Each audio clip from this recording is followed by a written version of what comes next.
polarizácie, lebo aj to bolo ten váš Obmedzenia cieľ. slobody v kultúrnych a etických Keď otázkach. to Čo máte na mysli? Keď vylúčite napríklad, že pohlavie je iba muž a žena, nezabúdajme, máme aj intersex.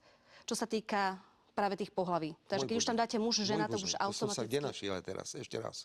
A viete, že je aj intersex? Pani redaktorka, poprosím vás. Dobre, môžete mať názor, ja vám ho neberiem. Toto nie je názor, toto je biologického hľadiska. Ale čo? To som nevedel. Dobre, ešte raz. Môžete sa opýtať vášho pána Ešte raz. kolegu. Je to vrodená odchýlka. Ktorého kolegu? No, pána Balaža napríklad. On by vám vedel povedať, ako to je. Pani rektorka, Čisto iba zo zdravotného hľadiska. otvorili ste veľmi vážnu tému ešte raz. Hovoríte o obmedzení slobody v kultúrnych a etických otázkach, čo som teda šokovaný. Ja nechcem, aby bolo v ústave jasne napísané, že Slovensko rozpoznáva iba dve pohlavia, a to je muža a ženu. To je prvá vec.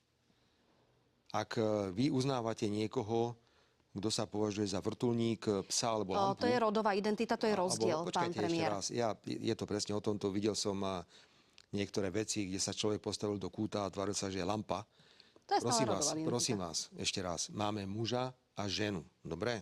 A intersex. Aj homosexuál vie, či je muž alebo žena.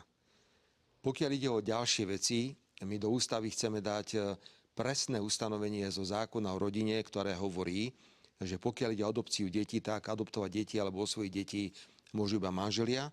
Manželstvo sme zakotvili do ústavy ako jedinečný vzťah muža a ženy. Po tretie, chceme, aby štátny vzdelávací program vychádzal z ústavy, teda nebudeme učiť v školách, že ráno sa môže človek zobudiť a povedať, že je lampa, mačka, stôl alebo helikoptéra,